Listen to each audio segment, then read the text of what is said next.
Mrs. Dalloway disse que iria ela mesma comprar as flores.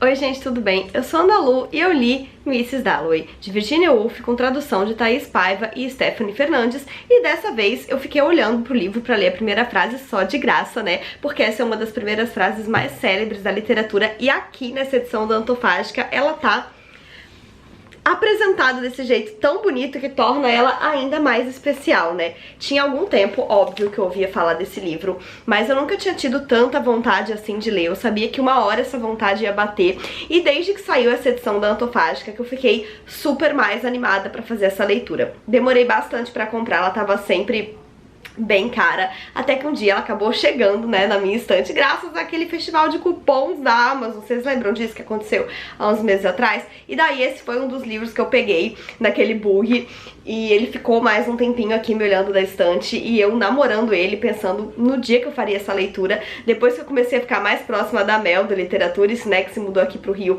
eu sabia que essa hora ia ter que chegar ainda mais cedo, porque a Mel é completamente apaixonada por essa obra, e essa edição da Antofágica, além de ser maravilhosa, conta com o prefácio da Mel, que começa com: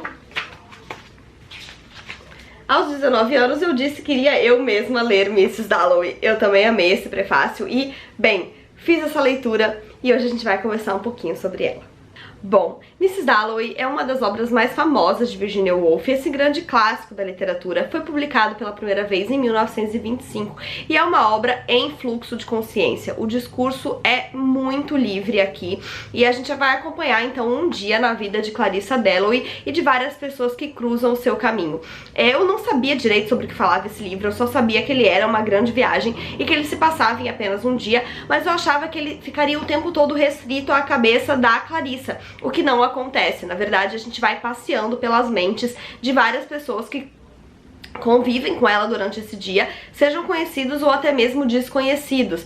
E na verdade o outro personagem, que seria quase que o principal desse livro ao lado dela, é uma pessoa que ela não conhece, que é o Septimus. E principalmente através desses dois, mas também através dos insights de diversos outros personagens, a Virginia traça um panorama sobre a sociedade londrina nessa época. E o que é mais forte, acho que nisso tudo, é pensar que até hoje, né, quase 100 anos depois dessa publicação, a gente ainda tem questões muito parecidas, não só em Londres, mas aqui também, porque ela fala muito aqui nesse livro sobre as desigualdades sociais existentes ali naquela época e muito também sobre essa pressão de ser alguma coisa que esperam de você e de não conseguir ser você mesma, né? Então isso a gente vê tanto na Clarissa quanto no Septimus e em diversos outros personagens. Uma coisa muito importante que tem aqui também na hora desse livro, e que eu descobri isso assistindo um vídeo da Mel, é que nesse século, né, nesse momento da literatura europeia,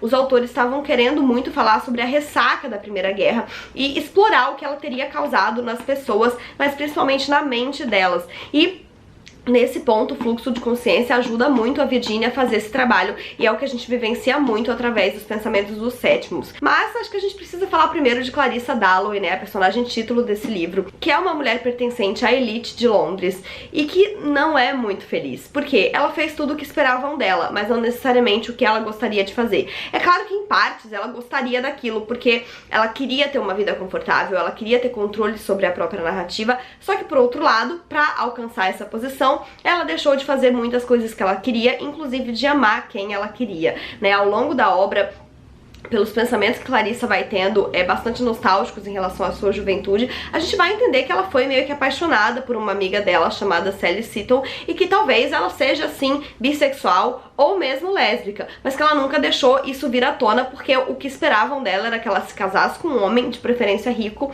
e constituísse ali a sua família. E de fato, né, nesse dia em que a gente vai acompanhar ela tem uma filha já jovem adulta, ela conquistou tudo isso, né? Ela traçou o caminho que esperavam dela, mas ela não é muito feliz com isso. E ao mesmo tempo, parece que a sociedade nunca vai ser feliz com o que ela se tornou, porque é isso que a sociedade faz, né? Ela espera uma coisa das mulheres e julga essas mulheres quando elas não são aquilo que se esperam delas, mas ao mesmo tempo, quando elas se tornam exatamente aquilo, elas são julgadas como fúteis, como vazias, porque Clarissa não trabalha, ela vive ali naquela posição de madame, e nesse dia ela mesma vai comprar as flores porque ela tá dando uma festa, que é o que ela mais gosta de fazer, dar essas festas, e ela achou que a Lucy, que é uma espécie de governanta ali, já tava com tarefas demais e ela preferia ela mesma pegar essa função de comprar as flores, e ela sai na rua e ela vai pensando sobre coisas do seu passado, sobre essa festa que ela vai dar. E enquanto isso a gente conhece outros personagens. O Septimus, por sua vez, é um homem que foi pra guerra. Ele lutou na Primeira Guerra Mundial e ele voltou de lá e ele perdeu um amigo nessa guerra e ele não consegue superar isso e ele tá muito deprimido. Só que os médicos não levam isso muito a sério, porque se depressão até hoje ainda é um tabu e considerado mimimi por algumas pessoas, vamos imaginar aqui em 1925, numa Inglaterra pós-guerra. Então, os médicos sempre falavam, ele precisa de ar fresco, ele precisa de relaxar. E só que essa falta de propósito acabava deixando a vida dele mais sem sentido ainda, e ele o tempo todo repensando as cenas que ele viveu na guerra, principalmente esse amigo morrendo, e ele não consegue se livrar disso. Então a gente vai... esse paralelo principal vai se dando entre o que tá acontecendo com a Clarissa nesse dia e o que tá acontecendo com o Septimus. E a vida do Septimus vai acabar influenciando na vida da Clarissa de uma maneira que eu não vou contar aqui porque eu acredito que seria spoiler, e que faz com que ela pareça ainda mais vazia do que ela é. E a gente tem o tempo todo que fazer esse exercício de se lembrar que ela faz exatamente aquilo que esperavam dela, que por isso a gente não pode julgar tanto assim essa personagem. O livro, ele ao mesmo tempo que ele é extremamente livre, porque a gente vai passeando de mente em mente, ele não deixa de ser também um tanto claustrofóbico, porque muitas vezes ficar preso na mente das pessoas, por mais que sejam várias, é um tanto claustrofóbico, né? Ficar presa na nossa já é assim, você imagina na de um monte de gente. E a gente tem aqui diversas camadas sociais que o livro vai apresentando por meio de diferentes personagens. A gente tem inclusive um momento que foca na relação da Clarissa com a sua filha, em que a gente tem acesso aos pensamentos da filha e percebe que ela não tem tanta admiração assim pela mãe. Enquanto isso, a mãe tem um certo ciúme dessa menina com a professora dela e tenta ser mais importante na vida da menina, tenta chamar mais atenção que a professora, tenta afastar essas duas. E tudo isso num livro relativamente curto, é muita coisa que acontece aqui e sei lá, eu tava também aflita de gravar esse vídeo e eu acho que ele jamais vai fazer jus a tudo que a Virginia traz aqui, mas eu gostaria de tentar, e tudo que eu trago aqui sempre é a minha experiência com a leitura. Eu gostei bastante do livro, não tive muito problema pra ler, eu tinha medo que fosse um livro difícil, meio arrastado, mas isso não aconteceu. E apesar de ser um livro de fluxo de consciência, ele não é um livro que te obriga a lê-lo em um fôlego só. Por mais que ele não tenha muitas divisões de capítulos, dá pra parar, dá pra fazer algumas pausas. Eu levei acho que pouco mais ou pouco menos de uma semana na leitura. Então ele é um fluxo de consciência tranquilo, assim, eu diria. Não é aquele livro que te deixa exausto, que você tem que ler correndo, que você se sente naquela agitação.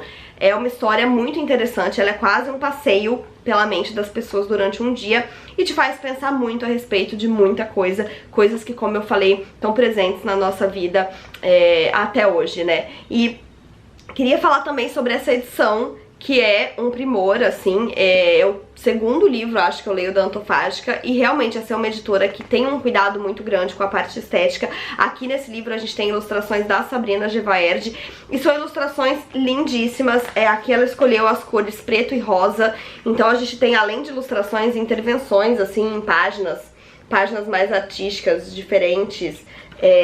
Enfim, é um livro muito bonito, então eu recomendo muito pra quem tá interessado nesse livro que leia nessa edição, porque vai valer muito a pena. Então é isso, gente, espero que vocês tenham gostado desse vídeo. Não esqueçam de se inscrever no canal se ainda não forem inscritos, deixarem o joinha se curtiram, porque isso ajuda muito o canal a crescer. Um beijo e até a próxima. Tchau!